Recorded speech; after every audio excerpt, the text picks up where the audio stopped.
ఈ మధ్యాహ్నకాల సమయంలో దేవుడు మనకు ఇచ్చిన మరొక అవకాశాన్ని బట్టి దేవునికి మనము వందనాలు చెల్లిస్తున్నాము. दोपहर के समय में परमेश्वर ने और एक मौका जो हमें दिया है, इसलिए हम परमेश्वर का धन्यवाद करते हैं. చాలా సంఘాలలో बहुत सी कलीसियाओं में ఉదయకాలము మీటింగ్ చాలా మంది ఉంటారు.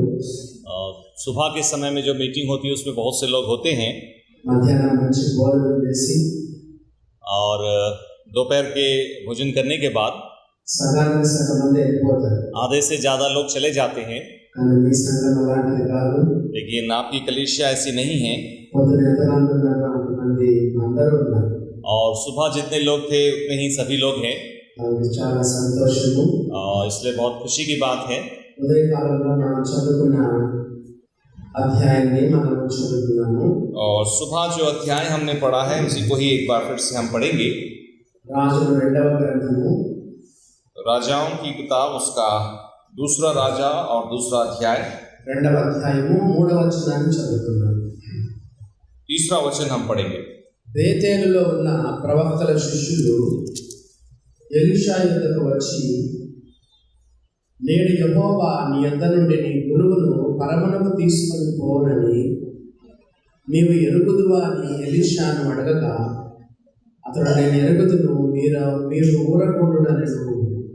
और बेतेलवासी भविष्यवक्ताओं के चेले एलीशा के पास आकर कहने लगे, क्या तुझे मालूम है कि आज यहोवा तेरे स्वामी को तेरे ऊपर से उठा लेने पर है?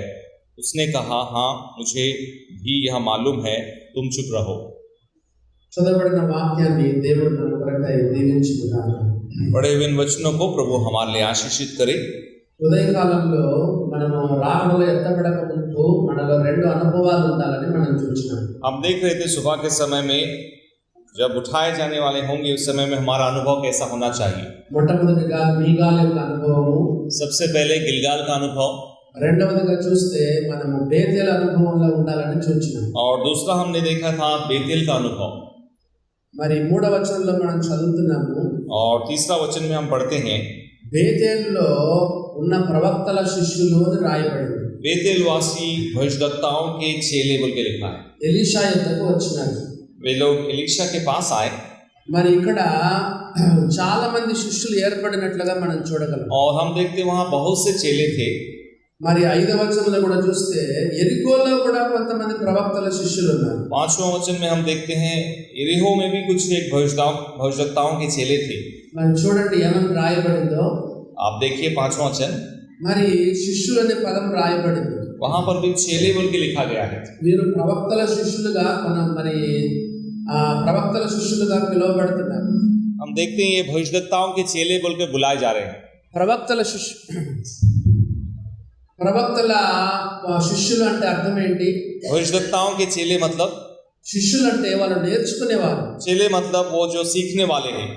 మరి మనం కూడా కొత్త నిబంధనలో మనకు కూడా ఈ పేరు ఇవ్వబడింది. नए नियम में हमें भी ये नाम दिया गया है.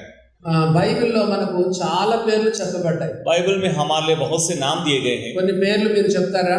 कुछ एक नाम आप बताइए. క్రైస్తవులు, मसीह बोलकर, ఇంకా చెప్పండి. और बोलिए. దేవుని బిడ్డలను రాయబడింది. परमेश्वर की संतान बोल के कहा गया. సోదరులు, సోదరీలు, भाई या बहन बोल के बुलाए गए हैं. సాక్షులు, गवाह होकर बुलाए गए हैं. విశ్వాసులు, विश्वासी कहलाए गए हैं. చెప్పండి, ఇంకా చెప్పండి, మీరు చెప్పండి. వెలుగు సంబంధులు, ज्योति की संतान. చాలా పేర్లు దేవుడు మనకి ఇచ్చినాడు. इस तरह से परमेश्वर ने हमारे लिए बहुत से नाम दिए. ఇక్కడ మనకు ఇవ్వబడిన దేవుడు మనకు పెట్టిన పేరు ఏంటంటే, और यहाँ पर परमेश्वर जो नाम हमें देता है, కొత్త నిబంధనలో మనకు కూడా శిష్యులని పేరు పెట్టబడింది. नए नियम में हम भी चेले कहलाए गए हैं. మరి మనము శిష్యులను రాయబడింది. और हम चेले हैं बोल के लिखा गया है. కొంతస్తమానం మనం ఏం చెప్పుకుంటామంటే, और हर बार हम क्या कहते हैं, మేము క్రైస్తవులు క్రైస్తవులు క్రైస్తవులు అని చెప్పుకుంటాం. हम मसीह हैं बोल के हम कहते रहते हैं. దేవుడు మనకు ప్రాముఖ్యంగా మనకి ఇచ్చిన పేరు ఏంటంటే శిష్యులు అనే పదం మనం చూస్తాం. और विशेष करके परमेश्वर जो नाम हमें दिया है वो है मसीह, चेले बोलकर.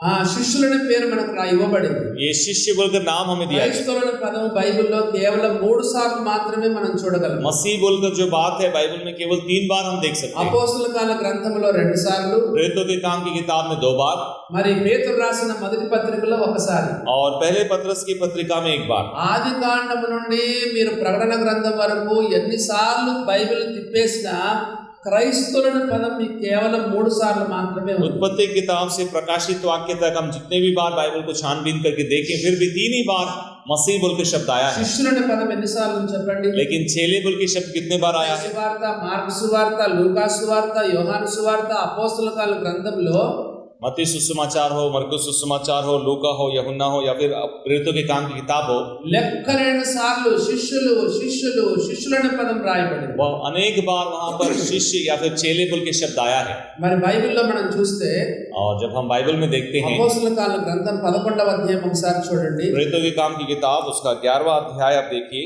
అపోస్తలుల కాల గ్రంథము 11వ అధ్యాయంలో प्रेरितों के काम उसका 11वां अध्याय, ఒక మాట మనము చదువుదాం చూడండి. वहां पर एक वचन पढ़ेंगे। 11వ అధ్యాయము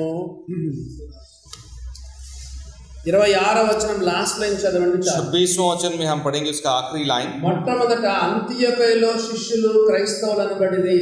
और चेले सबसे पहले अंताकिया ही में मसीह कहलाए। మీకు ప్రశ్న అడుగుతున్నాను. आपसे एक प्रश्न पूछता हूँ, మరి క్రైస్తవులు శిష్యులు అనబడ్డారా, శిష్యులే క్రైస్తవులు అనబడ్డారా? చెప్పండి. मसीह चेले कहलाए गए या चेले मसीह कहलाए गए? మీరు చెప్పండి చూద్దాం. आप बताइए। క్రైస్తవులు శిష్యులా లేదా శిష్యులు క్రైస్తవులా? मसीह चेले बना कहलाए गए या चेले मसीह कहलाए गए? శిష్యులే క్రైస్తవులు అనబడ్డారు. चेले ही मसीह कहलाए गए। నువ్వు క్రైస్తవుడని చెప్పుకోవాలనుకుంటే, अगर आप मसीह बोल के कहलाए जाना है तो మొట్టమొదట నువ్వు శిష్యుడుగా ఉంటేనే క్రైస్తవుడిని చెప్పుకోవాలి. सबसे पहले आप चेले होंगे तभी आप मसीह कहलाए जा सकते हैं। మొట్టమొదట అంత్యకైలో శిష్యులు క్రైస్తవులు అనబడిరి. सबसे पहले हम देखते हैं चेले अंतकिया में ही मसीह कहलाए गए। దేవుని బిడ్డలారా గమనించండి గమనించండి. इसलिए परमेश्वर के लोग आप ध्यान दो, మరి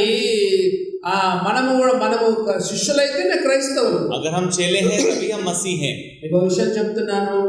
आपसे एक बात कहता हूँ, శిష్యుడుగా ఉండకుండా अगर आप चेले नहीं हैं క్రైస్తవుడని చెప్పుకునే అర్హత నీకు లేదు. तो आप मसीह कहलाए जाने के अधिकारी नहीं हैं। దేవుని వాక్యం ఎంతో స్పష్టంగా చెప్తుంది మనం శిష్యులమని. परमेश्वर का वचन बड़ी स्पष्ट रूप से कहता है कि हम चेले हैं। మీరు వెళ్ళి సర్వలోకానికి వెళ్ళి సమస్త జనులను క్రైస్తవులుగా చేయమన్నాడా, శిష్యులుగా చేయమన్నాడా? तुम जाकर सारे सृष्टि को मसीह बनाओ बोला है या चेले बनाओ बोला है? ఈనాడు సంఘాలలో आजकल कलीसियाओं में మస్తు మంది విశ్వాసులు ఉన్నారు. बहुत से विश्वासी लोग हैं, చాలా మంది క్రైస్తవులు కూడా చెప్పుకోవచ్చు. बहुत से लोग मसीह हैं बोल के भी कह सकते हैं। శిష్యులు ఎంతమంది ఉన్నారో लेकिन- మీరు పరీక్ష చేసుకోండి. लेकिन चेले कितने हैं आप अपने आप को ही जांचिए। మనము క్రైస్తవులుగా ఉంటే సరిపోదు. अगर हम मसीह हैं तो उतना काफी नहीं है, మనం శిష్యుల యొక్క అనుభవంలోకి ఉండాలి. हमें उस शिष्यत्व के अनुभव में होना है। అసలు ఒక మాట చెప్పాలంటే నువ్వు శిష్యుడైతేనే క్రైస్తవుడు. अगर एक बात में कहा जाए तो अगर आप चेले हैं तभी आप मसीह हैं। నేను శిష్యుడు కాదు నేను క్రైస్తవుని అంటే अगर आप कहेंगे कि मैं शिष्य नहीं हूँ लेकिन मसीह हूँ, నీవు నామకార్థ క్రైస్తవుడు, तो फिर आप केवल नाम के लिए ही मसीह हैं లేకపోతే నామకార్థ విశ్వాసం या అంటే. फिर नाम के लिए ही आप विश्वासी हैं। శిష్యుడుగా లేకపోతే నువ్వు క్రైస్తవుడుగా ఉండే అర్హత నీకు లేదు. अगर आप चेले नहीं हैं तो आप मसीह कहलाए जाने के योग्य नहीं हैं। ఏ వాక్యాన్ని బట్టి చెప్పగలము? कौन से वचन के अनुसार कह सकते हैं? 11:26 చదివినాము. जो हम प्रेरितों 11:26 में శిష్యులే पढ़े हैं, క్రైస్తవులు, శిష్యులే క్రైస్తవులు. चेले ही मसीह कहलाए गए। కాబట్టి దేవుని బిడ్డలారా इसलिए परमेश्वर के लोगों సాదా సీదా క్రైస్తవులుగా ఉండడానికి ప్రయత్నించండి. एक सामान्य मसीह होकर बिताने के लिए नहीं सोचिए, ఒక శిష్యునిగా ఉండడానికి ప్రయత్నించండి. एक चेले होने के लिए आप प्रयास कीजिए। యొప్పేలో దోర్కాను శిష్యురాలు ఉండెను. हम देखते हैं योफा में जो है दोरकास नाम की एक चेली या फिर शिष्य थी। బ్రదర్స్ అయితే శిష్యులు, సిస్టర్స్ అయితే శిష్యురాలు. अगर जो भाई लोग हैं तो वो शिष्य हैं और अगर बहनें हैं तो शिष्याएं हैं। మొదటి కాలపు క్రైస్తవులందరూ కూడా వాళ్ళ శిష్యులుగా జీవించినారు. और पहले शताब्दी में हर एक मसीह लोग सबसे पहले चेले होकर या शिष्य होकर వాళ్ళందరూ जीवन కూడా बिताए శిష్యరికం చేసినారు. और वो सब भी शिष्यत्व के नीचे थे। ఓ దేవుని బిడ్డలారా గమనించండి గమనించండి. इसलिए परमेश्वर के जन आप सोचिए, నువ్వు సాదా సీదా క్రైస్తవం జీవిస్తావా? क्या आप एक सामान्य मसीह जीवन बिताते हैं? మరి ఉద్యమం లేకుండా ఉత్తేజం లేకుండా అసలు ఒక చవిసారం లేని క్రైస్తవుడుగా ఉంటావా? या फिर बिना किसी उत्साह के, बिना किसी प्राण के एक सामान्य मसीह जीवन बिता रहे हैं? శిష్యులుగా మనం జీవించాలి. नहीं, आप चेले होकर जीवन बिताना ముఖ్యంగా है। శిష్యుల గురించి యేసు ప్రభు ప్రాముఖ్యంగా 3 సంగతులు చెప్పారు. और चेलों के बारे में प्रभु यीशु मसीह ने 3 बातें कही हैं। లూకాసు వార్త 14వ అధ్యాయం చూడండి. लूका सुसमाचार उसका 14वां अध्याय देखिए। లూకాసు వార్త 14వ అధ్యాయము लूका सुसमाचार उसका 14वां अध्याय 25వ వచనం నుండి చదువుతున్నాను. 25 वचन से नीचे पढ़ेंगे। लूका జన गॉस्पेल సమూహములు ఆయనతో కూడా వెళ్ళుచున్నప్పుడు ఆయన వారి తట్టు తిరిగెను. हम देखते हैं जब बड़ी भीड़ उनके पीछे जा रही थी तो उसने पीछे मुड़कर उनसे कहा, ఎవడైనను నా యొద్దకు వచ్చి తన తండ్రిని, తల్లిని, భార్యను, పిల్లలను, అన్నదమ్ములను, అక్క చెల్లెళ్లను, తన ప్రాణమును సహా ద్వేషింపకుంటే వాడు నా శిష్యుడు కానేరడు. यदि कोई मेरे पास आए और अपने पिता और माता और पत्नी और बच्चों और भाइयों और बहनों और अपने प्राण को भी अप्रिय ना जाने तो वह मेरा चेला नहीं हो सकता। మరి ఈ మాట ఎంత మటుకు అర్థమైంది? कितने लोगों को ये बात समझ में आती है? పొద్దున నేను ఒక మాట చెప్పాను. सुबह मैंने एक बात कही, విశ్వాసులు ఈ రోజుల్లో తమకు అనుకూలమైన వచనాలు మాత్రమే తీసుకుంటారు కానీ विश्वासी लोग आजकल के दिनों में जो वचन उनके अनुकूल है उन्हीं को ही लेते हैं।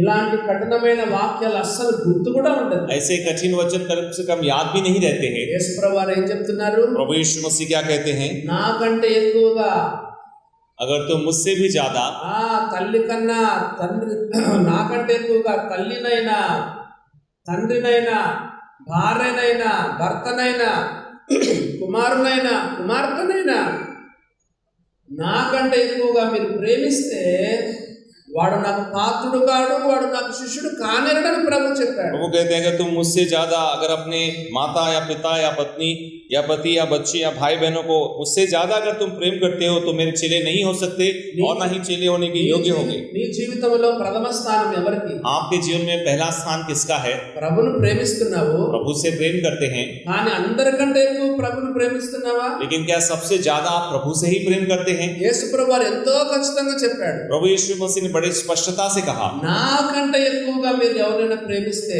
अगर तुम मुझसे भी ज्यादा किसी से प्रेम करते हो నా तो శిష్యుడు కానేరడు. मेरे चेले नहीं हो सकते। మరి ఈ మాటలు మనలో ఎవరు పట్టించుకుంటారు చెప్పండి? अब ये बात को हम कितना गंभीरता से लेते हैं। పొద్దున మనం విన్నాం, सुबह हमने सुना था, నమ్ముకున్నానన్నా బాప్తిసం తీసుకున్నానన్నా అంటాం. हम विश्वास किए हैं, बैप्टिज्म लिए हैं बोल के हम कहते हैं। ఎన్నడైనా ఈ వచనాన్ని మనం ఆలోచన చేసామా? कभी इस वचन पर हमने ध्यान दिया है? నా జీవితంలో మొదటి స్థానం క్రీస్తు ప్రభుకి. मेरे जीवन में सबसे पहला स्थान प्रभु यीशु मसीह का నా है। జీవితంలో అందరికంటే ఎక్కువగా నేను ప్రభుని ప్రేమిస్తాను. मेरे जीवन में सबसे ज्यादा मैं प्रभु से ही प्रेम करता हूँ। నా హృదయం అనే సింహాసనం పైన క్రీస్తు ప్రభుకు తప్ప ఇంకా ఎవరికి కూడా లేదు. मेरे हृदय रूपी सिंहासन में मसीह को ही स्थान है और किसी और को नहीं। భర్త కావచ్చు, భార్య కావచ్చు, ఉద్యోగం కావచ్చు, వ్యాపారం కావచ్చు, డబ్బు కావచ్చు, ఆరోగ్యం కావచ్చు, ఆఖరికి సేవ కూడా కావచ్చు. चाहे वो आपके पति हो, पत्नी हो, व्यापार हो या फिर आंख में आपकी सेवा क्यों ना हो, మొదటి స్థానం దేవునికే. पहला स्थान हमेशा परमेश्वर का ही है। ఓ దేవుని బిడ్డలారా గమనించండి. इसलिए परमेश्वर के लोगों इस बात पर आप ध्यान दो। కొంతమంది యేసు ప్రభు కంటే యేసు ప్రభు సేవను ఎక్కువ ప్రేమిస్తారు. कुछ लोग प्रभु यीशु मसीह से भी बढ़कर प्रभु की सेवा से ज्यादा प्रेम करते हैं। మనము యేసు ప్రభు మనకు ముఖ్యమా, యేసు ప్రభు యొక్క సేవ ముఖ్యమా? प्रभु यीशु मसीह हमारे लिए जरूरी है या उसकी सेवा जरूरी है? మార్తమ్మ యేసు ప్రభు సేవను ప్రేమించింది. और मार्था प्रभु यीशु मसीह की सेवा से प्रेम की। యేసు ప్రభు మార్తమ్మను అసలు మెచ్చుకొని కూడా మెచ్చుకోలేదు. प्रभु यीशु मसीह मार्था की प्रशंसा नहीं करते। మార్తా మార్తా నువ్వు విస్తారమైన పనిపాడుచో తొందరపడుచున్నావు. बोला मार्था तूने बहुत से काम के विषय में तू सोच रही है। యేసు ప్రభు మార్తమ్మను అస్సలు మెచ్చుకోలేదు. प्रभु ने मार्था की प्रशंसा नहीं की। అన్ని ప్రభు కొరకే చేస్తుంది, सब कुछ प्रभु के लिए ही कर रही है వంటలు చేస్తుంది, और खाना बना रही है, ఎన్ని రకాల వంటలు చేస్తుంది, कितने अलग अलग प्रकार के खाना बनाए, మెచ్చుకొని కూడా మెచ్చుకోలేదు. लेकिन प्रभु ने प्रशंसा नहीं की। ప్రభువు కంటే ప్రభు సేవను ఎక్కువ ప్రేమిస్తుంది మార్తా. और प्रभु से भी ज्यादा प्रभु की सेवा से मार्था प्रेम करती है। మరియా యేసు ప్రభుని ఎంత ప్రేమించింది. और मरिया जो है, मरियम प्रभु यीशु मसीह से कितना प्रेम की। ఓ దేవుని బిడ్డలారా గమనించినారా? इसलिए परमेश्वर के लोग आप ध्यान दीजिए, మనము అందరికంటే ఎక్కువగా యేసు ప్రభువుని हम ప్రేమించాలి. सबसे बढ़कर प्रभु से प्रेम करना है, అప్పుడే మనము యేసు ప్రభు శిష్యులుగా ఉన్నట్టు లెక్క. तभी हम प्रभु के चेले हैं इसका मतलब. మరి ఒకసారి పరీక్ష చేసుకుందాం. इसलिए हम अपने आप को जांचें, యేసు ప్రభు కంటే మనం ఎక్కువగా ఎవరిని ప్రేమిస్తున్నాం? क्या प्रभु यीशु मसीह से भी बढ़कर हम किसी और से प्रेम करते हैं? తండ్రి కావచ్చు, తల్లి కావచ్చు, वो हमारे पिता हो सकते हैं, माता हो सकते हैं, భార్య కావచ్చు, భర్త కావచ్చు, पत्नी हो सकती है, पति हो सकता है, మరి ఉద్యోగం కావచ్చు, చదువు కావచ్చు, हमारी पढ़ाई हो सकती है या नौकरी हो सकती है, వ్యాపారం కావచ్చు, సేవ కావచ్చు, व्यापार हो सकती है या फिर सेवा हो सकती है, నీ ఆరోగ్యం కావచ్చు, నీ ప్రాణము కావచ్చు. आपका स्वास्थ्य हो सकता है या आपका प्राण हो सकता है. వాక్యపు వెలుగులో ప్రశ్నించుకో. वचन के प्रकाश में आप अपने आप को जांचिए, प्रश्न कीजिए. చాలా మంది యేసు ప్రభువుకు మొదటి స్థానం ఇవ్వడం లేదు. बहुत से लोग प्रभु यीशु मसीह को प्रथम स्थान नहीं देते నీ हैं. జీవితంలో యేసు ప్రభు ప్రథమమైన వ్యక్తి కాదు. आपके जीवन में प्रभु यीशु मसीह पहला नहीं है. నువ్వు ఒక నామకార్థ క్రైస్తవుడుగా ఉన్నావు. आप एक नामधारी मसीह के रूप में ఒక हैं, నామకార్థ విశ్వాసిగా ఉన్నావు. एक नामधारी विश्वासी के रूप में हैं. నిజమైన శిష్యుడుగా నువ్వు లేవు. आप सच्चे चेले बोल के नहीं हैं. శిష్యుడి గురించి నిజమైన శిష్యుడని యేసు ప్రభు ఒక మాట చెప్పాడు చూడండి. और सच्चे चेले के विषय में प्रभु ने एक बात कहा है, आप देखिए యోహాను సువార్త 8:12లో, यूहन्ना सुसमाचार 8:12 में, యోహాను సువార్తలో यूहन्ना सुसमाचार 8:31 सॉरी 8वां अध्याय का 31वां वचन చూడండి, 8:31. యేసు ప్రభు వారు ఏమన్నారు? కాబట్టి యేసు తనను నమ్మిన యూదులతో, మీరు నా వాక్యమందు నిలిచిన వారైతే నిజముగా నాకు శిష్యులై ఉండి సత్యమును గ్రహించెదరు. यूहन्ना 8:31 देखते हैं. तब यीशु ने उन यहूदियों से जिन्होंने उस पर विश्वास किया था कहा, यदि तुम मेरे वचन में बने रहोगे तो सचमुच मेरे चेले ठहरोगे. నిజమైన శిష్యులు जो सच्चे चेले हैं, అంటే నకిలీ శిష్యులు కూడా ఉన్నారన్నమాట. इसका मतलब नकली चेले भी हैं. నిజమైనటువంటి శిష్యులు అని చెప్తున్నాడు ప్రభు. प्रभु यीशु मसीह सच्चे चेले के बारे में कहता है. కాబట్టి శిష్యుల్లో ఉండాల్సిన ప్రప్రథమైన లక్షణం చెప్పండి. इसलिए शिष्यों में सबसे पहला गुण क्या होना चाहिए? అన్నిటికంటే ఎక్కువగా ప్రభువును మనం ప్రేమించాలి. सबसे बढ़कर सबसे ज्यादा हमें प्रभु से प्रेम करना है. ఎప్పుడైనా कभी भी ప్రభుతో నువ్వు చెప్పావా? आपने प्रभु से ऐसा कहा है क्या? యేసు ప్రభువా, ఈ లోకంలో నీవు తప్ప నాకు ఉన్నతమైన వారు ఎవరు లేరు. हे प्रभु, तुझे छोड़ इस संसार में सबसे बढ़कर मेरे लिए और कोई नहीं है. Lord I love you, lord Jesus I love you lord అని చెప్పినావు ఎప్పుడైనా? हाँ प्रभु, मैं तुझसे प्रेम करता हूँ बोल के कभी भी हमने कहा है क्या? ప్రభువా, నా జీవితంలో మొదటి వ్యక్తి నీవే ప్రభువా అని ఎప్పుడైనా చెప్పావా? हे प्रभु, मेरे जीवन में सबसे पहला व्यक्ति तू ही है बोल के हमने कभी कहा है क्या? కీర్తనాకారుడు లాగా, भजनकार के समान, ఆకాశమందు నీవు తప్ప నాకెవరున్నారు ప్రభువా? हे परमेश्वर, इस स्वर्ग में तुझे छोड़ मेरे लिए और कौन है? నీవు నాకుండగా లోకంలో ఏది నాకు అక్కర్లేదు. और अगर तू मेरे लिए है तो संसार की और कुछ चीज मुझे नहीं चाहिए. యేసు ప్రభువా, हे प्रभु यीशु मसीह, ఆకాశమందు గాని భూమి యందు గాని आकाश में हो पृथ्वी में हो, నీవు తప్ప నాకెవరున్నారు? और तुझे छोड़ मेरे लिए और कौन है? నీవు నాకుండగా अगर तू मेरे लिए है లోకంలో నాకు ఏం అక్కర్లేదు तो ప్రభువా. उस संसार में मुझे और कुछ नहीं चाहिए. प्रभु, చెప్పగలవా? क्या ऐसा कह सकते ఆ हैं? గుండె ధైర్యం నీకుందా? ऐसी हिम्मत है? క్రైస్తవ జీవితం అంటే मसीह जीवन मतलब చర్చికి రావడము, केवल कलीसिया में आना, పాటలు పాడడము, गीत गाना, ఆదివారం రొట్టె రసం తీసుకోవడము, या फिर रविवार में रोटी रस तोड़ना, కానికేసుకోవడం కాదు. चंदा डाल के चले जाना नहीं है. క్రైస్తవ జీవితం ప్రాక్టికల్ లైఫ్. मसीह जीवन एक प्रैक्टिकल जीवन है. విన్న వాక్యాలు, जो वचन सुनते हैं, చదువుతున్న వాక్యాలు जो वचन पढ़ते हैं, మన జీవితంలో అనుభవంలోకి రావాలి. हमारे जीवन के अनुभव में आना है. వస్తున్నాయా? क्या आ रहे हैं? వందల ప్రసంగాలు వింటున్నావు. इतने हजारों उपदेश हम सुनते हैं. నిజమైనటువంటి శిష్యుడుగా ఉన్నావా? क्या हम सच्चे चेले हैं? సవిసారము లేనటువంటి క్రైస్తవుడుగా ఉంటున్నావు. वे एक निर्जीव मसीह के समान हैं. నామకార్థ క్రైస్తవుడుగా ఉన్నావు. एक नामधारी मसीह होकर रह गए. నామకార్థ విశ్వాసిగా एक ఉంటున్నావు. नामधारी विश्वासी होकर रह गए. చెప్పగలవా ఈ మధ్యాహ్నం? क्या इस दोपहर के समय में कह सकते हैं?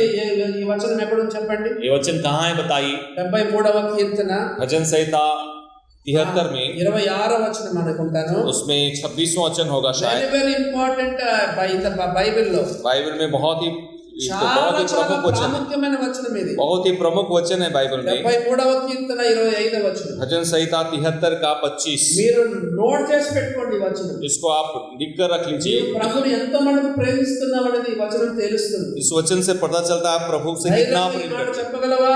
क्या धैर्य से बात कह सकते నీ हैं? గుండెల మీద చేయి పెట్టుకొని చెప్పగలవా? क्या अपने छाती पे हाथ रखकर कह ఓ सकते हैं, యేసు ప్రభువా, हे प्रभु यीशु मसीह, ఆకాశమందు గాని భూమి యందు గాని आकाश में हो या फिर पृथ्वी पे, నీవు తప్ప నాకు ఎవరున్నారయ్యా? प्रभु तुझे छोड़ मेरा और कौन है? నీవు నాకు ఉండగా और जब तू मेरा है, లోకంలో ఏది నాకు అవసరం इस లేదు. संसार में मुझे और कुछ नहीं నా चाहिए. జీవితంలో ప్రథమ స్థానం నీకే. मेरे जीवन में पहला स्थान तुझे ही, నీ తర్వాతనే నా భార్య, నా భర్త. तेरे बाद ही मेरा पति हो या నీ पत्नी हो, తర్వాతనే సేవ గాని, చదువు గాని, ఉద్యోగం, వ్యాపారం గాని. और तेरे बाद ही सेवा हो, पढ़ाई हो या व्यापार हो. నా జీవితంలో ప్రప్రథమైన వ్యక్తి నీవే ప్రభువా. ना, मेरे जीवन में पहला व्यक्ति तू ही है प्रभु. అందరికంటే అన్నిటికంటే ఎక్కువ నన్ను ప్రేమిస్తున్నాను. सबसे बढ़कर सबसे ज्यादा मैं तुझसे प्रेम करता हूँ. కొంతమంది యవన బిడ్డలకు कुछ लोग जवान लोग के लिए బాయ్ ఫ్రెండ్ ఉంటారు, గర్ల్ ఫ్రెండ్ ఉంటారు. बॉयफ्रेंड होते हैं, गर्लफ्रेंड होते हैं. యేసు ప్రభు కంటే ఎక్కువగా నువ్వు వాళ్ళని ప్రేమిస్తున్నావు.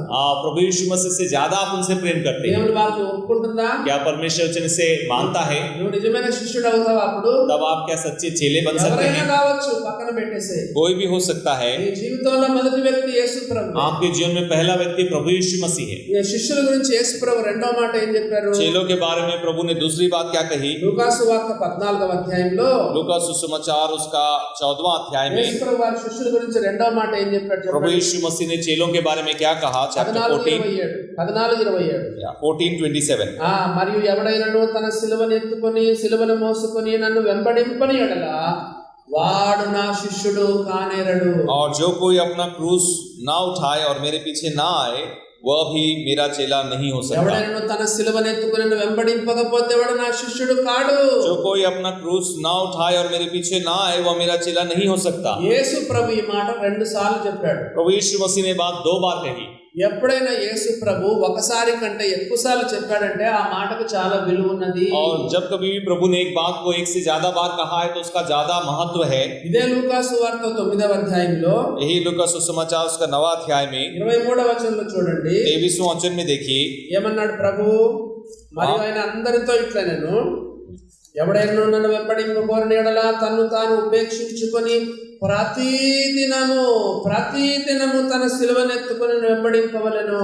9 का 23 में पढ़ते हैं, उसने सबसे कहा, यदि कोई मेरे पीछे आना चाहे तो अपने आपे से इनकार करे और प्रतिदिन अपना क्रूस उठाए हुए मेरे पीछे हो ले. యేసు ప్రభు రెండు సార్లు ఈ మాట చెప్పాడు. प्रभु यीशु मसीह ने 2 बार इस बात को कहा. నన్ను వెంబడింపాలనుకుంటున్నారా? तुम मेरे पीछे आना चाहते हो అయితే మిమ్మల్ని మీరు ఉపేక్షించుకోండి. तो अपने आपे से इनकार करना है.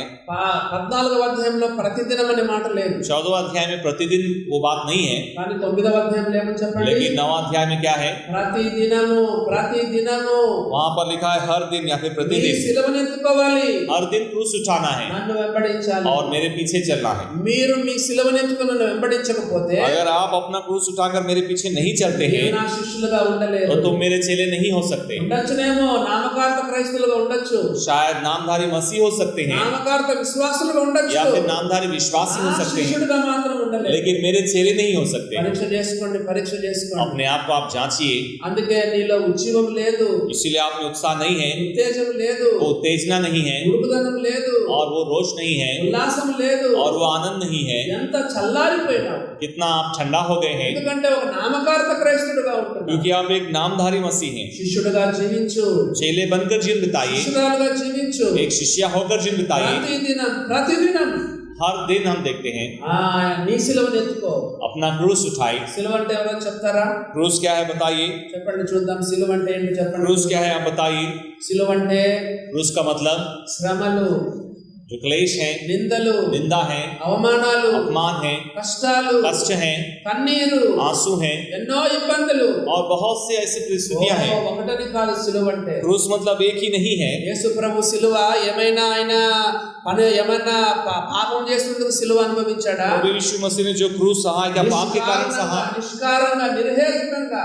इसमें कोई पाप नहीं था, उसमें कोई कपट नहीं था, యేసు ప్రభు ఏ పాపము చేయలేదు, उसने कोई पाप नहीं किया, అయినా కూడా ఆయన సిలువ అనుభవం ఉంది. फिर भी उसे क्रूस का अनुभव है. ఇంకో విషయం మీకు చెప్తున్నాను. और एक बात मैं आपसे कहता हूँ, యేసు ప్రభు సిలువను ఎన్ని రోజులు మోసాడు చెప్పండి. प्रभु यीशु मसीह ने क्रूस कितने दिन उठाया? చెక్క సిలువను ఒక రోజే మోసాడు.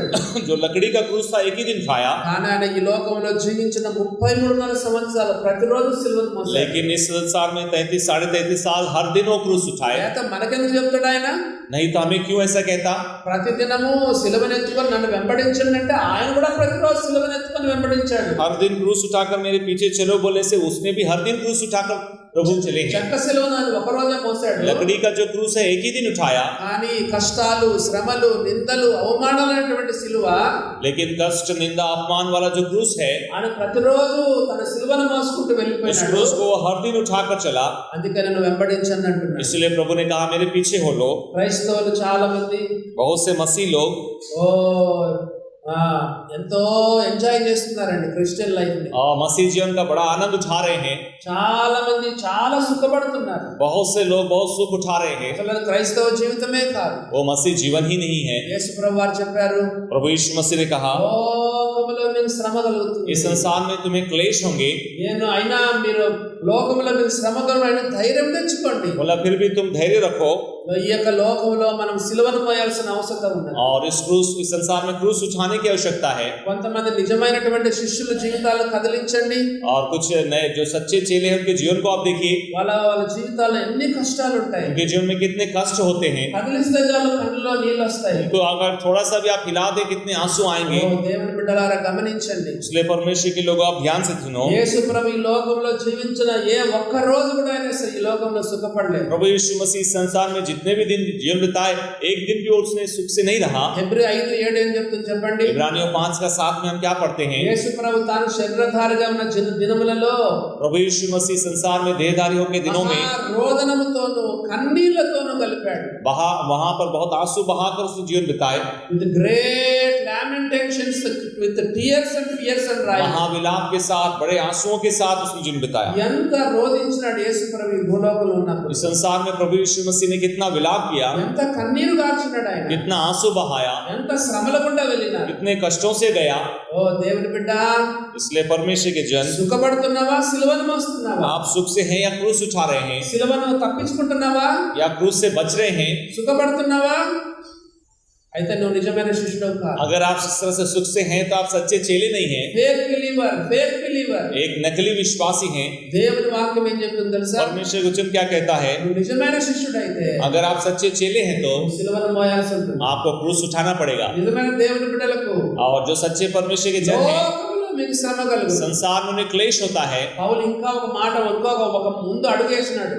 पौलुस और एक बात आगे कहा, శిష్యుల మనసును దృఢపరిచి चेले के लोगों को मजबूत करके మనం అనేక శ్రమలు అనుభవించి దేవుని రాజ్యంలో ప్రవేశించాలని. हमें बहुत से क्लेश उठाकर परमेश्वर के राज्य में प्रवेश करना है कहा। అందుకే మీరు చూడండి, इसलिए आप देखिए, నిజమైన సేవకులకు, నిజమైనటువంటి విశ్వాసులకు చాలా ఎక్కువ శ్రమలు ఉంటాయి. जो सच्चे सेवक हैं, जो सच्चे विश्वासी, उनको बहुत से क्लेश होते हैं। యేసు ప్రభు వారు చెప్పారు, प्रभु यीशु मसीह ने कहा, మీరు నాకు శిష్యులుగా ఉండాలనుకుంటే अगर तुम मेरे चेले होना चाहते हो, మీరు ప్రతిరోజు మిమ్మల్ని మీరు ఉపేక్షించుకోవాలి. हर एक दिन अपने आप का इनकार करना है, మీ సిలువను ఎత్తుకోవాలి, अपना क्रूस उठाना है నన్ను వెంబడించాలి. और मेरे पीछे होना है। నన్ను వెంబడించకపోతే మాత్రం अगर मेरे पीछे नहीं होंगे तो మీరు నా శిష్యులు కాదు. तुम मेरे चेले नहीं हो सकते। ఉండొచ్చు, మీ క్రైస్తవ జీవితం ఒకవేళ ఉంటే ఉండొచ్చు, आपका मसीह जीवन शायद हो सकता है, నామకార్థ క్రైస్తత్వం, वो नाम के लिए मसीह है, నామకార్థ విశ్వాసం, नाम के लिए विश्वासी हैं, నా కొరకు బలంగా మీరు జీవించలేరు, लेकिन मेरे लिए मजबूत जीवन नहीं बिता सकते। మీరు నా శిష్యులుగా ఉండలేరని ప్రభు చెప్పాడు. प्रभु ने कहा तुम मेरे चेले नहीं हो सकते।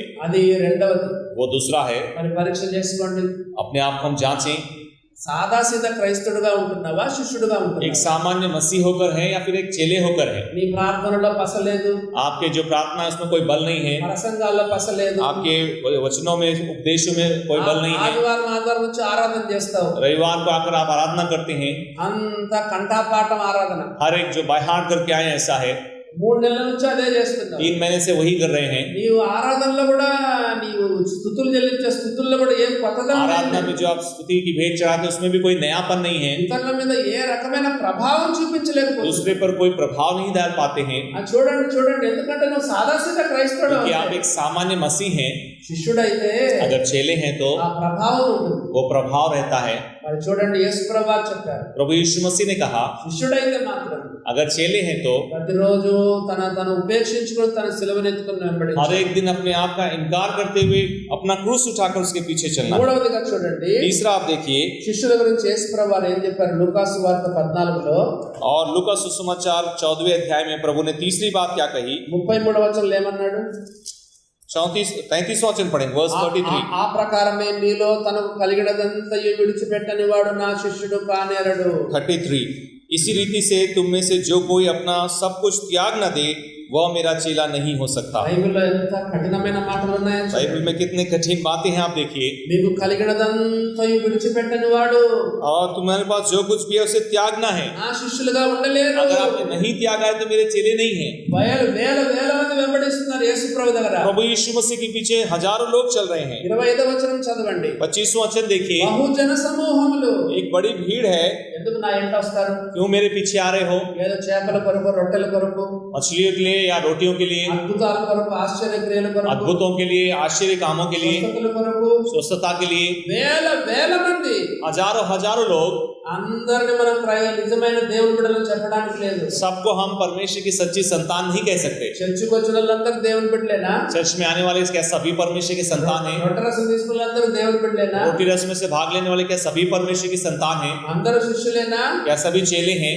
వందలు వేల మంది వస్తుంటే जब हजारों की संख्या में आ रहे हैं, ఎందుకు నా ఇంట వస్తారు? प्रभु ने कहा क्यों मेरे पीछे आ रहे हो? వాళ్ళ వైపు చూసి उनकी तरफ देखते हुए ప్రభు చెప్తున్నాడు, प्रभु कहते हैं అందరికంటే ఎక్కువగా నన్ను ప్రేమిస్తే తప్ప अगर तुम सबसे ज्यादा मुझसे प्रेम करते हो, నా శిష్యులుగా మీరు ఉండాలి. अगर नहीं है तो तुम मेरे चेले नहीं हो सकते। రోజు మీ సిలువను ఎత్తుకొని నన్ను వెంబడించకపోతే, अगर हर दिन अपना क्रूस उठाकर मेरे पीछे नहीं चलते శిష్యులుగా ఉండలేరు. तो मेरे चेले नहीं हो सकते। మూడవదిగా మీకు కలిగినదంతా విడిచిపెట్టకపోతే, और तीसरा अपना सब कुछ अगर त्याग नहीं देते మీరు నా శిష్యులుగా ఉండలేరు. तो तुम मेरे चेले नहीं हो सकते। ఈ మూడవ మాట విన్నప్పుడు మీకు కొంచెం డౌట్ వస్తుంది. जब ये तीसरी बात सुनते हैं तो शायद आपको कुछ डाउट ఏంటి हो। మీకు కలిగినదంతా విడిచిపెట్టమంటున్నాడు? अपना सब कुछ छोड़ने के लिए क्या बोल रहे हैं? మనం చదువు వదిలేసా, या చదువు వదిలేయాలా, पढ़ाई को छोड़ देना है, ఉద్యోగం వదిలేయాలా, नौकरी छोड़ देना है, సంసారం వదిలేయాలా, संसारिकता छोड़ देनी है, వ్యాపారం వదిలేయాలా, व्यापार छोड़ देना है, కాషాయ వస్త్రాలు ధరించుకోవాలా, और एक इस तरह से गेहूं वस्त्र पहनना है, గడ్డాలు మీసాలు పెంచుకొని दाढ़ी मूंछ में बढ़ाकर రోడ్లలో అట్లా పోతా ఉండాలా, रोड में चले जाना है क्या? సమస్తం వదిలిపెట్టమంటున్నాడు ఏంటి? सब कुछ छोड़ने के लिए कह रहा है। అంటే దాని అర్థం ఏంటో తెలుసా? इसका मतलब क्या है? వ్యామోహం ఉండద్దు. उस पर लालच नहीं होना है। ఈనాడు క్రైస్తవులకు ఎంత వ్యామోహం అండి. आज मसीह में कितना लालच है। మరి ప్రభు కొరకు సమస్తం తెగించడానికి సిద్ధపడి ఉండమని అర్థం. प्रभु के लिए सब कुछ छोड़ने के लिए तैयार रहना इसका मतलब है। ఈనాడు విశ్వాసుల్లో ఎంత వ్యామోహం. आज विश्वासियों में कितना लोभ है। మరి డబ్బు మీద వ్యామోహం పోలేదు, पैसों का लालच गया नहीं है, ఆస్తుపాస్తుల పైన వ్యామోహం పోలేదు. सब संपत्ति का लालच नहीं गया। యేసు ప్రభు కావాలి, డబ్బు కావాలి. प्रभु भी चाहिए, पैसा भी चाहिए। యేసు ప్రభు కావాలి, ప్రాపర్టీ, పవర్, ప్రెస్టీజ్ కావాలి. प्रभु यीशु मसीह भी चाहिए और फिर धन संपत्ति भी चाहिए।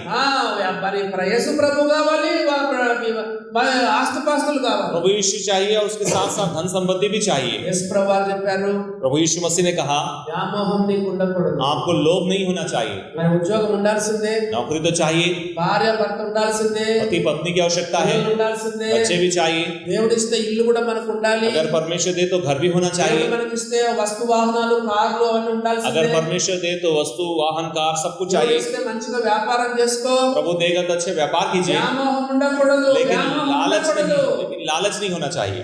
ఈ పొసెసివ్ నేచర్ అంటారు ఇంగ్లీష్ లో. इंग्लिश में उसको जो है पॉजिटिव नेचर कहते हैं। నా భార్య, मेरी पत्नी, నా భర్త, मेरे बच्चे, నా పిల్లలు, मेरे बच्चे, నా దేహం, मेरा देह, నా ఆరోగ్యం, मेरा आरोग्य, నా డబ్బులు, मेरे पैसे, నా ఇల్లు, मेरा घर, నా ఆస్తుపాస్తులు, मेरी धन నా संपत्ति, బ్యాంక్ బ్యాలెన్స్, मेरा बैंक बैलेंस, మరి నాది నాది सब कुछ मेरा मेरा हम कहते हैं। అలాంటిది ఉండద్దు. ऐसा नहीं होना चाहिए। యేసు ప్రభువు చెప్పారు, प्रभु ने कहा నీవు నిజంగా నా శిష్యుడైతే अगर तू सच में मेरा चेला है तो నీకు కలిగినదంతా విడిచిపెట్టాల్సిందే. अपना सब कुछ छोड़ देना है। మనం ఏం చెప్పాలి?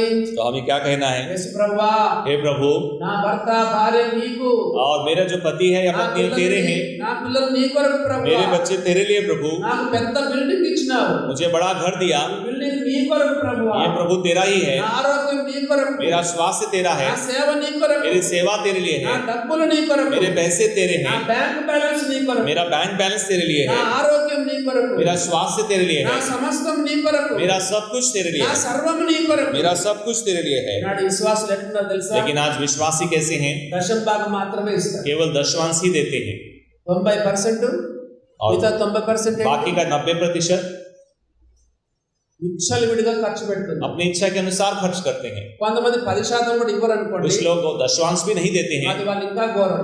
और वो भी भयंकर है। 10% ఇవ్వని వాళ్ళు కూడా మస్తు మంది ఉన్నారు. जो दशवान देते हैं वो भी बहुत लोग हैं। అసలు దశమ భాగం అనేది ఓల్డ్ టెస్టిమెంట్. और जो दशवांश है वो तो पुराने नियम में है। కొత్త నిబంధనలో नए नियम में వర్ధిల్లిన కొలది మనం ఇవ్వాలి. जैसे जैसे आप उन्नति करते हैं आपको देना। ఎట్లున్నారు తెలుసా విశ్వాసులు? लेकिन आज के दिनों में विश्वासी कैसे हैं?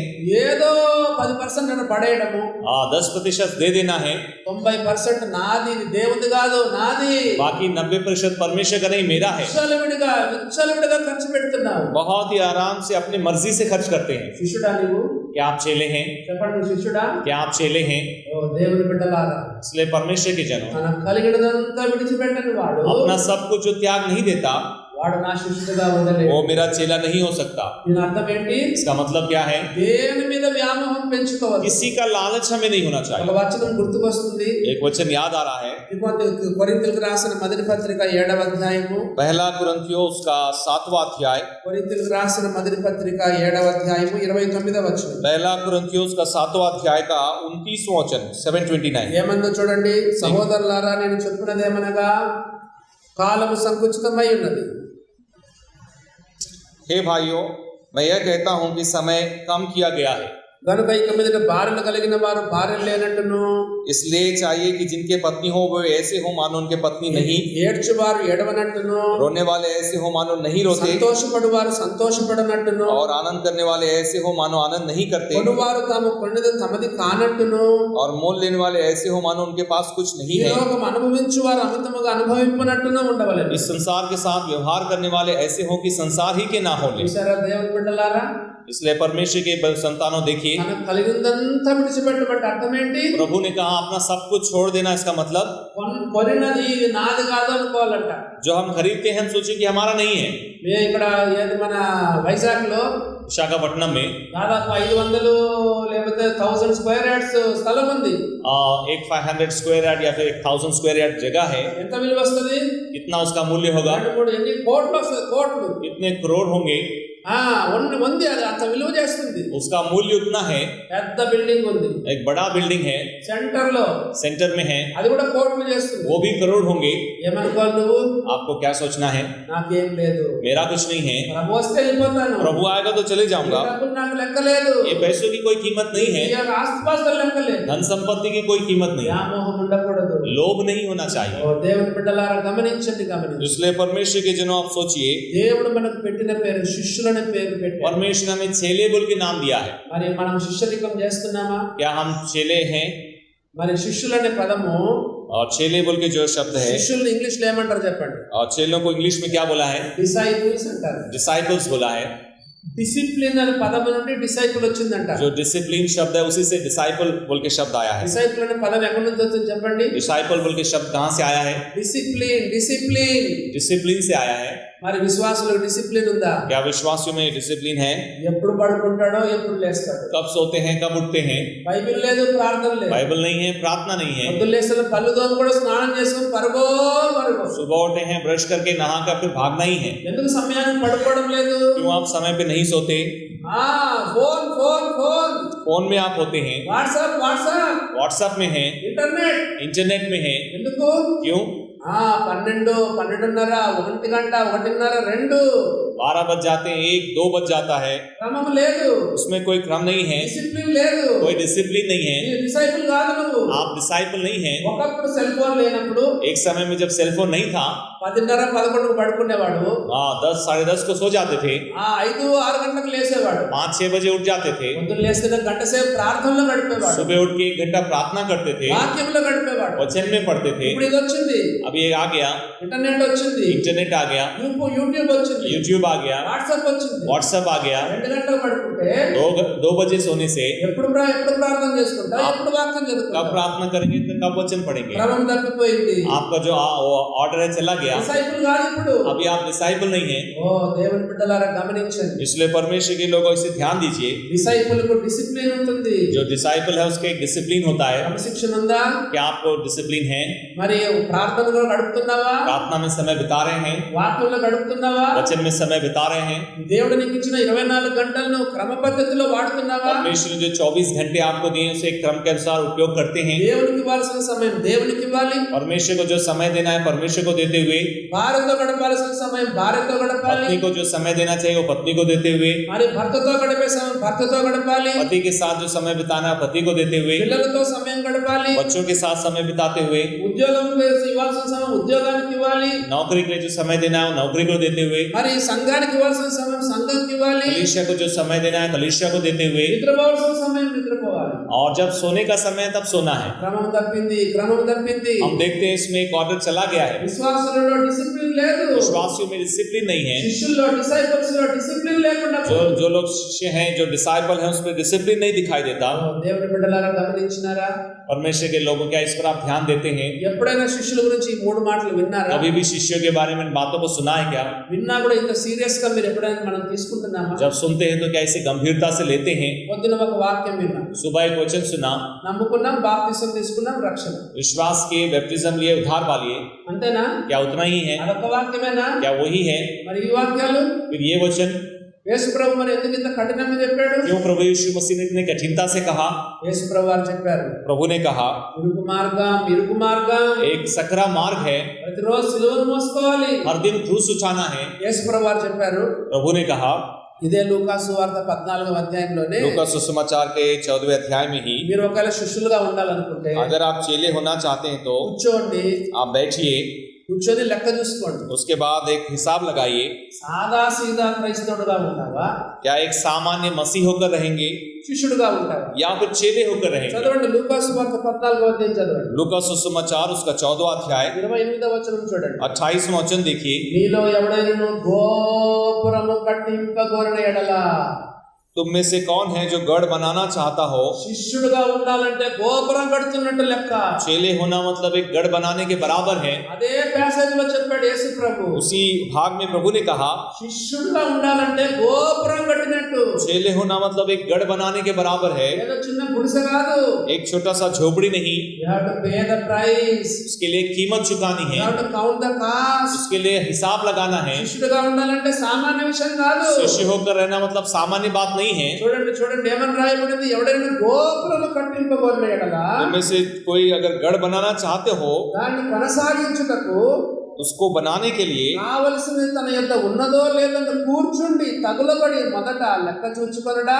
और बैठकर उसको बनाने की सामर्थ्य है कि नहीं पहले उसका हिसाब लेगा ना. గోపురం కట్టేటప్పుడంట he will calculate the cost. जब गढ़ बना रहे हैं उसकी कीमत का हिसाब लगाते हैं. మరి పరీక్ష చేసుకోండి. आप जांचिए, కొంతసేపటికి అయిపోతుంది కదా, మీటింగ్ అయిపోతుంది కదా, थोड़ी देर के बाद मीटिंग हो जाएगी. మీరు పరీక్ష చేసుకోండి. अपने आप को आप ही जांचिए. మరి శిష్యుడుగా ఉండాలంటే మాత్రం గోపురం కట్టినట్టే. चेले होकर रहना मतलब एक गढ़ बनाने के बराबर है. ఈ రోజుల్లో బిల్డింగ్ కట్టాలంటే ఎంత అవుతుంది చెప్పండి? अगर आज గోపురం అంటే సపోజ్ ఒక 3 floors 4 floors అనుకోండి. आज के दिन में एक टावर या फिर एक गढ़ बनाना 3-4 फ्लोर मान लीजिए. గోపురం అంటే ఒక అంతస్తు కాదు కదా, గోపురం అంటే 4-5 అంతస్తులు. उसमें 3-4 फ्लोर लगेंगे एक बिल्डिंग के लिए. దానికి ఎంత ఖర్చు అవుతుంది చెప్పండి? వైజాగ్లో ఎంత ఖర్చు అవుతుంది विशाखापट्टनम में कितना खर्च होगा? చెప్పండి. आप ही बताइए. ఇప్పుడు బిల్డింగ్ కట్టాలంటే లక్షలు కావాలి. अभी जब बिल्डिंग बनाना तो लाखों रुपए लग जाते हैं, చాలా డబ్బులు ఖర్చు అవుతాయి. बहुत से पैसे खर्च होते हैं. మరి శిష్యుడుగా ఉండాలంటే నువ్వు అంత you have to calculate the cost. इसलिए चेले होने के लिए आपको उसका एक हिसाब लगाना యు है, have to count the cost. उसकी गिनती होनी है. కూర్చో बैठकर నువ్వు దేవునితో తీర్మానం చేసుకో. परमेश्वर के साथ निर्णय लें. యేసు ప్రభువా నాకు కాదులే, हे प्रभु ऐसा नहीं, ఈ చవిసారం లేని క్రైస్తవుడుగా ఉంటాను. मैं तो निर्जीव मसीह रहूंगा. మరి నా లవదేవ సంఘంతో యేసు ప్రభు ఏం చెప్పారు? लवोदिकिया के कलीसिया से प्रभु ने क्या कहा? నువ్వు చల్లగానే లేవు. చెప్పండి, చల్లగానే లేవు, ना तो तू ठंडा है వెచ్చగానే లేవు, और ना ही तू गर्म है, నువ్వు నులివెచ్చగా ఉన్నావు. और तू बिल्कुल सरगर्म है. इसलिए నువ్వు చల్లగా ఉండేనే మేలు, अगर तू गर्म ठंडा रहता तो ठीक था, నీవు వెచ్చగా ఉన్నా కూడా మేలే. अगर तू गर्म होता तो भी ठीक था. చల్లగా ఉండకుండా వెచ్చగా ఉండకుండా నులివెచ్చగా ఉన్నావు. तू इस तरह से गुनगुना है, इसलिए నా నోట నుండి ఉమ్మివేయని ఉద్దేశం. मैं अपने मुंह से तुझे थूक देना चाहता हूँ. మనం ఏం చేస్తాము? हम क्या करेंगे? మనం తాగితే వేడివేడి కాఫీనే తాగుతాము, हम अगर पियेंगे तो गरम गरम कॉफी पियेंगे లేదా చల్ల కూల్ డ్రింక్ అయినా తాగుతాం. या फिर एक बहुत ही ठंडा कोल्ड ड्रिंक पियेंगे. ఎటు కాకుండా ఉంటే अगर वो नहीं, दोनों तरफ से नहीं है तो అట్లా టీ తాగబుద్ది కాదు, ఇట్లా కూల్ డ్రింక్ తాగబుద్ది కాదు. फिर ना तो आप चाय पी पाएंगे और ना ही कोल्ड ड्रिंक पी पाएंगे. నిలబెచ్చగా ఉంటావా? क्या आप ऐसे गुनगुने हैं? యేసు ప్రభువా, हे प्रभु, ఇదిగో నేను ఇట్లనే ఉంటాను, मैं ऐसे ही रहूंगा, వస్తాను పోతాను, आऊंगा जाऊंगा, అదో రొట్టె రసం తీసుకుంటాను, रविवार को रोड रेस में से भाग लूंगा లేదా అట్లా కానికేసిపోతాను और कुछ चंदा देके चले जाऊंगा. అంటే నీ ఇష్టం. उसके बाद तेरी मर्जी. లేదు ప్రభువా, నేను నీ కొరకు ఒక నమ్మకమైన శిష్యుడిగా ఉంటాను. नहीं प्रभु, मैं तेरे लिए एक विश्वासयोग्य चेला होऊंगा. ఇందాక ఒక వాక్యం చదువుకున్నాం కదా, నిజమైన శిష్యులు हम देखते हैं जो सच्चे चेले के बारे में वचन पढ़ा था, కదా, నమ్మకమైన నిజమైన నిష్ఠ కలిగినటువంటి నిజాయితీ కలిగిన శిష్యుడిగా ఉంటాను. जो एक विश्वास योग्य और सच्चा और एकदम खरा चेला होकर रहना. ప్రభువా, నాకు ఈ సాదాసీదా క్రైస్తవ జీవితం వద్దు. हे प्रभु, मुझे सामान्य मसीह जीवन नहीं चाहिए. నేను ఇంకో విషయం అడుగుతున్నాను, और एक बात मैं कहता हूँ, నీ క్రైస్తవ జీవితం గురించి నీకేమైనా సాటిస్ఫాక్షన్ ఉందా? आपके मसीह जीवन से आप खुश हैं क्या? నేను గొప్పగా చెప్పుకోవట్లేదు, मैं कोई बड़ा होने के लिए नहीं कहता. నా క్రైస్తవ జీవితం గురించి నాకు విసుగొచ్చింది. मैं अपने मसीह जीवन के बारे में बहुत परेशान हो गया हूँ. బైబిల్లో చూస్తే ఇలాంటి వచనాలు ఉన్నాయి, बाइबल में ऐसे वचन लिखे हैं. నా జీవితం చూస్తే అట్లా లేదు. मेरा जीवन देखने से ऐसा नहीं है. ఎన్నోసార్లు దేవుని సన్నిధిలో కన్నీరు గార్చు, बहुत से बार प्रभु की उपस्थिति में आंसू बहाया. యేసు ప్రభువా, నేను నమ్ముకున్నాను, हे प्रभु, मैंने विश्वास किया, బాప్తిసం తీసుకున్నాను, बैप्टिज्म भी लिया, కానీ నాకు స్పిరిచువల్ లైఫ్ నాకే సాటిస్ఫాక్షన్ గా లేదు. मेरे आत्मिक जीवन से मैं ही खुश नहीं हूँ.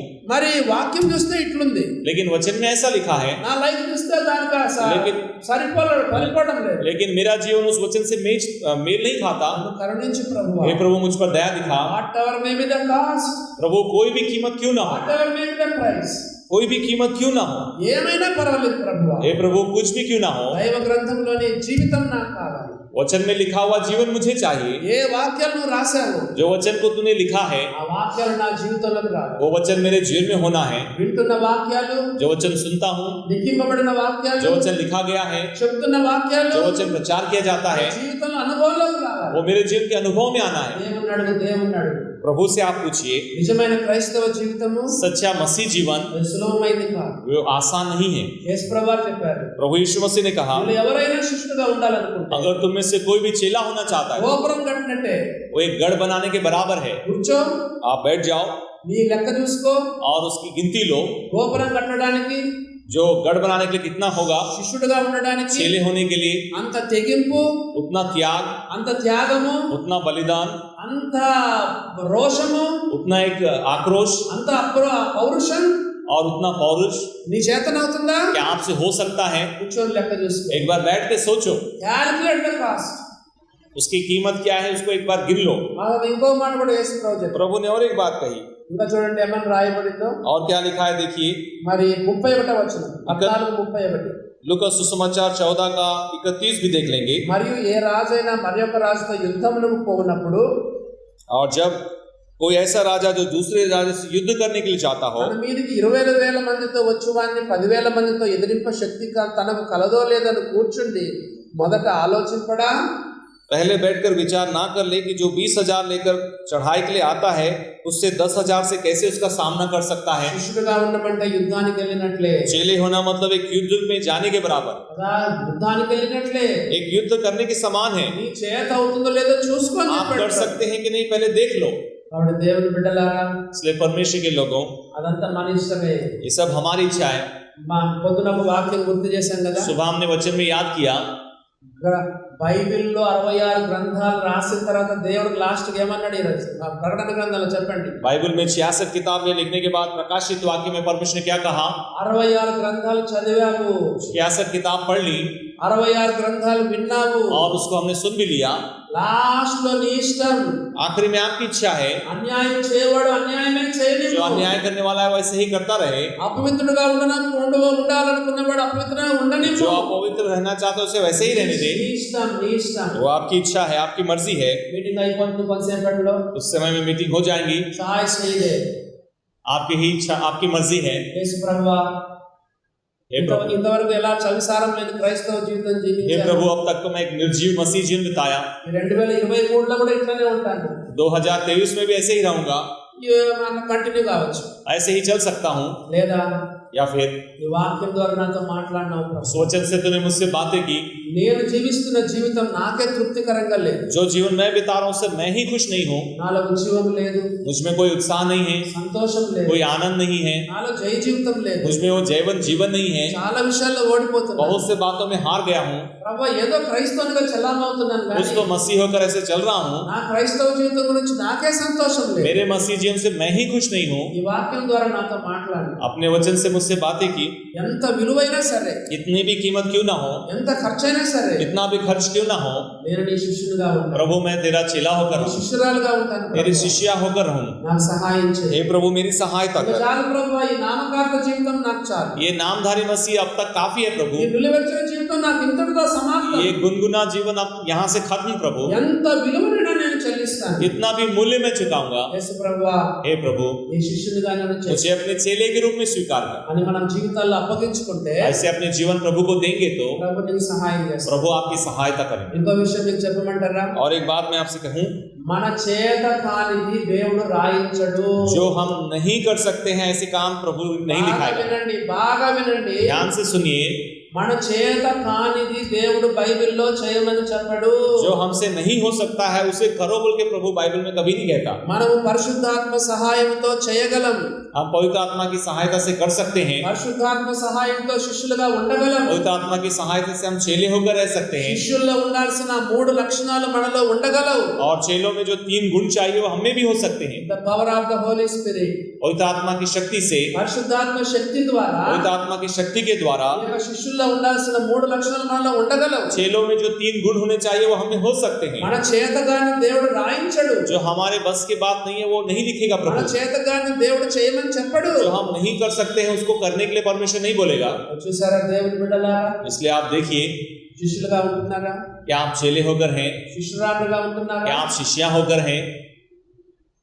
యేసు ప్రభువు చెప్పారు, నిజముగా నాకు శిష్యులై ఉండి సత్యమును గ్రహించగలరు. प्रभु यीशु मसीह ने कहा तुम सचमुच मेरे चेले ठहरोगे और सत्य को जानोगे.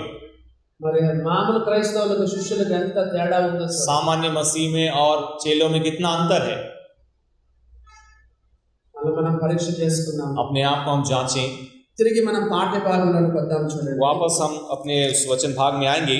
కాబట్టి ఆ రోజుల్లో కూడా ప్రవక్తల శిష్యులు ఉన్నారు. उन दिनों में चेलों के भविष्यवक्ताओं के चेले हैं. మరి చూడండి ఏమని రాయబడిందో. वहाँ क्या लिखा है आप देखिए. 3వ వచనం చదువుతున్నాను. 3रा वचन, दूसरा राजा की किताब 2रा अध्याय 3. బేతేలులో ఉన్న ప్రవక్తల శిష్యులు ఎలీషా యొద్దకు వచ్చి, నేడు యెహోవా నీ యొద్ద నుండి నీ గురువును పరమునకు తీసుకొని పోవునని నీ వెరుగుదువా అని చెప్పారు. और बेतेलवासी भविष्यवक्ताओं के चेले एलीशा के पास आकर कहने लगे, क्या तुझे मालूम है कि आज यहोवा तेरे स्वामी को तेरे ऊपर से उठा लेने पर है. మరి ఇక్కడ ఏలియాను గురువు అని పిలుస్తున్నారు. और एलिया को जो है स्वामी बोल के वो बुला रहे हैं. గురువు అంటే మనకు తెలుసు, గురువు అంటే నేర్పించేవాడు. गुरु जैसे तेलुगु में लिखा है, गुरु मतलब जो सिखाने वाला. గురువు అంటే నేర్పించేటువంటి వాడు. और गुरु मतलब जो सिखाता है. గురువు అంటే మాదిరిగా ఉండేవాడు. और जो एक आदर्श दिखाता है. మరి గురువు అంటే నన్ను వెంబడించు అని చెప్పేవాడు. गुरु जो कहता है कि तुम मेरे पीछे हो लो. మరి ఎలీషా చూస్తే ఇక్కడ నేర్పించేవాడుగా, ఏలియా ఇక్కడ నేర్పించేవాడుగా ఉన్నాడు. एलिया यहाँ पर एक सिखाने वाले के समान है. మరి మనం కూడా సంఘంలో ఇలాంటి స్థితికి మనం ఎదగాలి. कलीसिया में हम भी ऐसी स्थिति में बढ़ना है. మీకు ఒక విషయము తెలుసో తెలియదో కానీ, आपको शायद एक बात मालूम है कि नहीं, मैं नहीं जानता. మనకు టైటిల్స్ వద్దు, బిరుదులు వద్దు. మనకి हमारे लिए कोई उपाधियों की आवश्यकता नहीं है. పని మాత్రం చేయాలి. हमें काम करना है. ఆ కాలంలో వాళ్ళకి తెలియదు కాబట్టి గురువులుగా పిలువబడ్డారు. उन दिनों में उनको मालूम नहीं था, इसलिए वो इस तरह से स्वामी या गुरु बोल के बुलाए गए. మత్తయి సువార్త 23వ అధ్యాయంలో ఒకసారి చూడండి. मत्ती सुसमाचार का 23वां अध्याय में आप देखिए. మత్తయి సువార్త 23వ అధ్యాయము, मत्ती सुसमाचार उसका 23वां अध्याय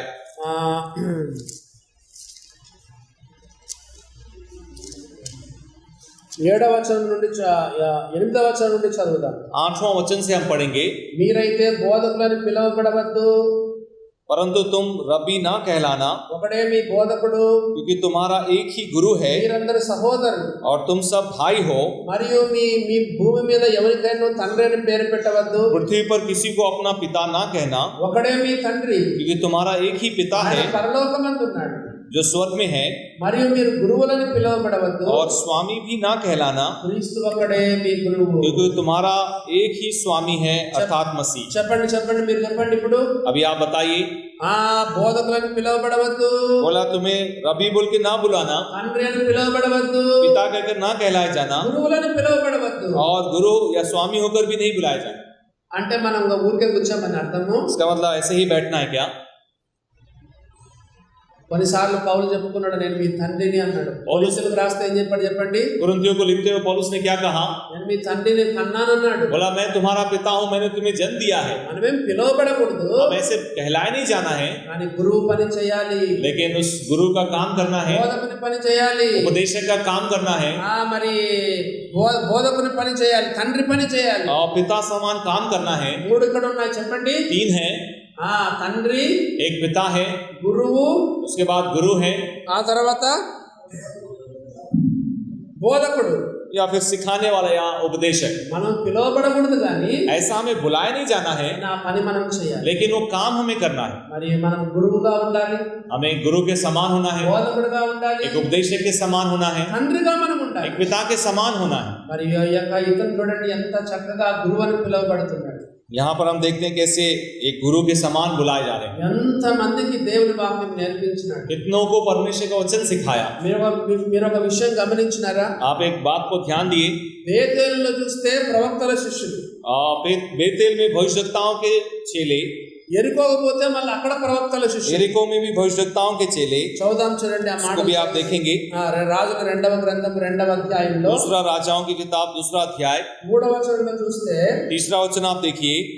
మరి బేతేలులో ఉన్న ప్రవక్తల శిష్యులు, बेतेल में जो भविष्यवक्ताओं के चेले, మళ్ళా ఆ తర్వాత మనం చూస్తే 5వ వచనంలో ఎరికోలో ఉన్న ప్రవక్తల శిష్యులు. उसके बाद 5वां वचन देखिए, यरीहोवासी भविष्यवक्ताओं के चेले।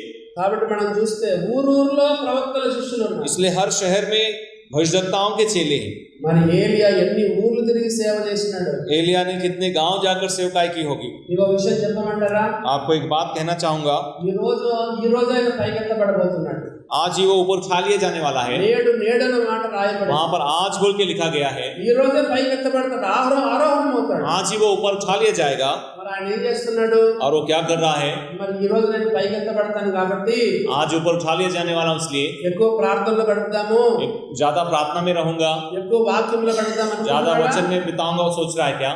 ఆఖరి రోజు కూడా ఊరూరు తిరుగుతున్నాడు. आखिरी दिनों में भी वो अलग अलग शहरों में जा रहा है। ఆయన గురువు అని పిలువబడుతున్నాడు. वो एक गुरु बोल के बुलाया जा रहा है, మరి మన వాక్యం చెప్తున్నాడు, वचन बता रहा है। దేవుని వాక్యంలో రాయబడింది, परमेश्वर के वचन में लिखा है, తిమోతి వాక్యమును ప్రకటించుము, हे तिमोथी वचन का प्रचार कर, సమయమందును అసమయమందును ప్రయాసపడము, समय हो असमय हो तो प्रयास कर, శ్రమపడము, సువార్తికుని పని చేయము. दुख उठा और एक सुसमाचार प्रचारक का काम कर। మరి మనకు అన్నిసార్లు సంఘంలో ఛాన్స్ ఉండకపోవచ్చు, हर बार कलीसिया में शायद अवकाश ना हो, ఎక్కడ నీకు అవకాశం ఉంటే అక్కడ వాక్యాన్ని ప్రకటించు, जहां अवकाश हो आप वहां वचन प्रचार करें, సువార్తను ప్రకటించు. सुसमाचार का प्रचार करें। మరి ఏలియా గురువుగా పిలువబడుతున్నాడు. हम देखते हैं एलिया एक गुरु के रूप में बुलाया गया। కాబట్టి గమనించండి, इसलिए आप ध्यान दीजिए, నా 3వ వచనంలో చదువుతున్నాము. 3रा वचन में हम पढ़ते हैं, బేతేలులో ఉన్న ప్రవక్తల శిష్యులు ఎలీషా యొద్దకు వచ్చి, बेतेलवासी भविष्यवक्ताओं के चेले एलीशा के पास आकर, నేడు యెహోవా నీ యొద్ద నుండి నీ గురువును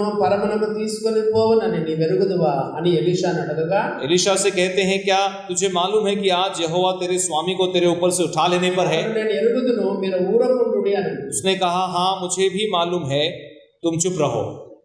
ఈ రోజు ఏలియా ఆరోహణం కాబోతున్నాడని ప్రవక్తల శిష్యులకు తెలుసు, ఎలీషాకు తెలుసు. और एलिया आज उठा लिया जाने वाला है, बल्कि जो भविष्यवक्ता हैं उनके चेलों को मालूम है और एलीशा को भी मालूम है। ఎక్కడ తెలుసు చెప్పండి? कैसे मालूम है? ఎలీషాకు తెలుసు, ప్రవక్తల శిష్యులకు కూడా తెలుసు. और एलीशा को भी मालूम है, भविष्यवक्ताओं के चेलों को भी मालूम है। ఎలా తెలుసు? कैसे मालूम है? ఎందుకంటే వాళ్ళ ప్రవక్తలు, क्योंकि वो भविष्यवक्ताएं हैं, దేవుడు వాళ్ళకు తెలిపినాడు. परमेश्वर ने उनको बताया है। ఆత్మవరంలో ఒక వరం ఏంటంటే, आत्मा के वरदान में एक वरदान है, కదా డిజర్నింగ్ స్పిరిట్ అంటారు. डिजर्निंग स्पिरिट, जानने ఆత్మల వివేచన, की विवेचन या जानने की शक्ति. ఆమోసు గ్రంథంలో 3వ అధ్యాయంలో చదువుతున్నాం. आमोस उसका 3रा अध्याय में पढ़ते हैं, తాను సంకల్పించిన దానిని जो परमेश्वर ठानता है తన సేవకులైన ప్రవక్తలకు अपने भविष्यवक्ताओं को, सेवकों को బయలుపరచకుండా ప్రభువైన యెహోవా ఏమీ చేయడు. उनको प्रकट किए बिना परमेश्वर कुछ नहीं करता. ఏదైతే చేయబోతున్నాడో जो वो करने जा रहा है, తన సేవకులైన ప్రవక్తలకు वो अपने सेवक भविष्यवक्ताओं को ఆయన वो బయలుపరుస్తాడు, प्रकट करता है. మాపడి కాబట్టి ఎలీషాకు తెలిసిపోయింది, एलीशा को पता चल गया, ప్రవక్తల శిష్యులకు కూడా తెలిసిపోయింది. भविष्यवक्ताओं के चेलों को भी पता चल गया. మరి ఏమని తెలిసింది? क्या पता चला?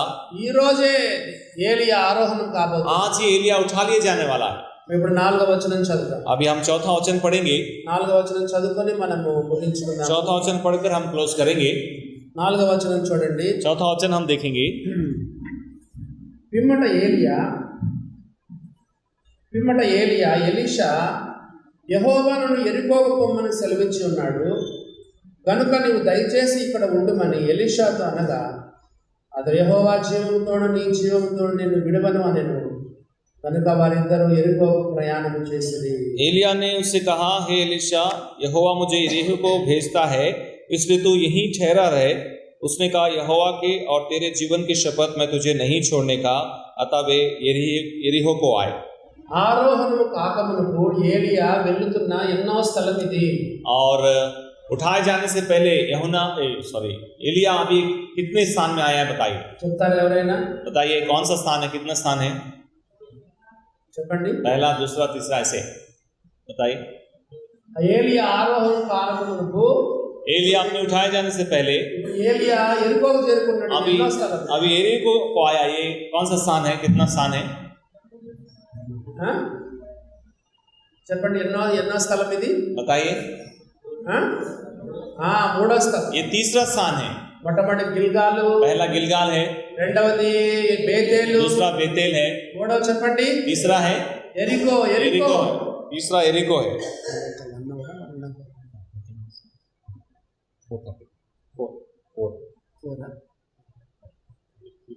మరి ఈ యొక్క 3వ స్థలము మనం చూస్తున్నాము.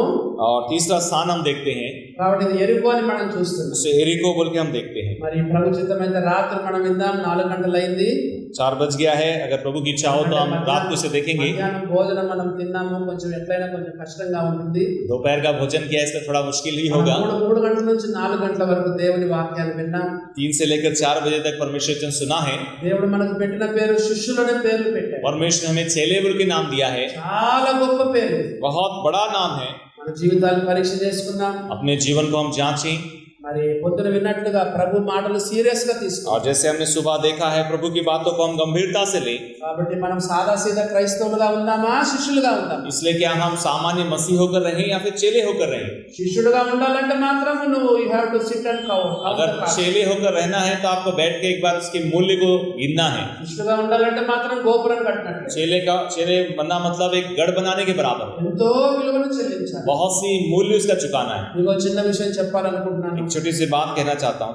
రక్షణ ఉచితము, उद्धार आपको सेध में मिलता है, కానీ నీ జీవితం కొనసాగించుకోవడం మాత్రం ఉచితం కాదు. लेकिन आपके जीवन को आगे बढ़ाना वो सेध में नहीं होता. రక్షణ ఉచితం, उद्धार सेध में है, కానీ మిగతా జీవితం కొరకు యు హావ్ అందుకే బైబిల్లో ఉంది, you have to work out your salvation. और बाकी जीवन के लिए आपको प्रयास करना है बोल के हम देखते हैं. రక్షణ ఉచితం. उद्धार तो सेध में मिलता है, భక్తి జీవితం ఉచితం लेकिन కాదు. जो भक्ति जीवन है वो सेध में नहीं मिलता. రక్షణ ఉచితం. उद्धार सेध में या मुफ्त में मिलता है. నీ భక్తి జీవితాన్ని కొనసాగించుకోవాలంటే, लेकिन आपके भक्ति जीवन को आगे बढ़ाना है तो, ఈ యొక్క శిష్యరికం కొనసాగించుకోవాలంటే, आपके उस चेले या शिष्यत्व को आगे बढ़ाना है तो you have to count the cost. आपको उसका कीमत जो है गिनना You have पड़ेगा. to pay the price. उसकी कीमत चुकानी पड़ेगी. కాబట్టి మనం పరీక్ష చేసుకుందాం. इसलिए हम अपने आप को जांचें. ఓ దేవుని బిడ్డలారా, हे परमेश्वर के लोगों, రక్షణ అయితే ఉచితం కానీ उद्धार तो सेध में मिलता है, భక్తి జీవితాన్ని కొనసాగించుకోవాలంటే लेकिन भक्ति जीवन में आगे बढ़ना है. పౌలు తిమోతి కూడా రాస్తున్నాడు. और उस तिमोथी को भी लिखता है, నీతిని, భక్తిని, విశ్వాసమును, సాత్వికను ఇవన్నిటిని సంపాదించుకున్నట్టుకు ప్రయాసపడుము. चाहे धार्मिकता हो, विश्वास हो, नम्रता हो, इन सब को कमाने के लिए तो प्रयास कर.